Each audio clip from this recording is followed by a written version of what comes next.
For some of you guys maybe aren't so familiar with drifting, I want you to see just what a wild ride this is. So before we go get strapped in, let's head over to the pits, meet our driver, Dean Carney, learn a little bit more about the Viper and the track here at Texas Motor Speedway. Alright, so we're over here with our driver, Dean Carney. How are you, sir? Hi, Justin. Good to see you. Great.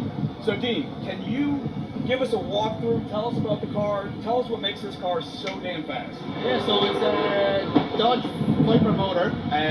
It's 8.3 liters, D-stroke to 7.9. It has a different crank, pistons, rods, aftermarket heads, Wilson manifold, and a Paxton supercharger. It's making about 1150 horsepower with nitrous as well, so it's pretty sick. All right, so tell us a little bit about this track. What do you like about Texas Motor Speedway? What makes this track unique? Yeah, so this track is quite different actually to almost every other track on the calendar. It starts off pretty slow, then you pick up a lot of speed all the way around. There's no banks, it's flat paved. And then you have to decel the car, drop down a gear, come out to a big outer zone wall, and then accelerate back up again. So there's a lot of speed and steering and angle changes in this track.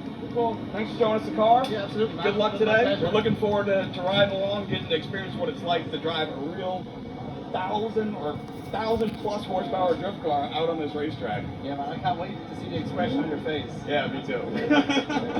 So one thing you may notice in this vehicle is the emergency brake.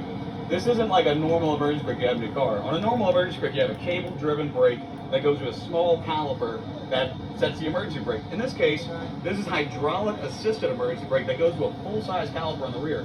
What that's going to do is to allow Dean to completely lock up these wheels at speeds into the triple digits.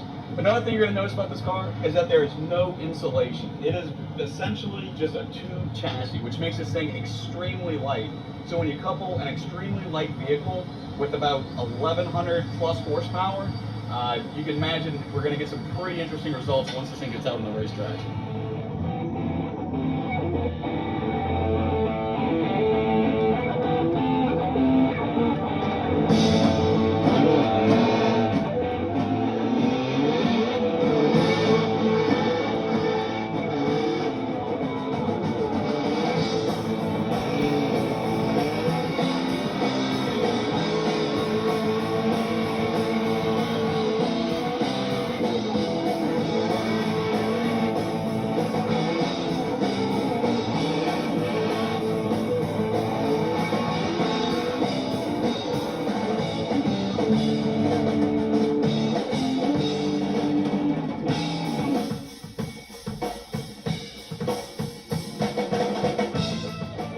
It was really, I mean, it went by super fast. It was way quicker than I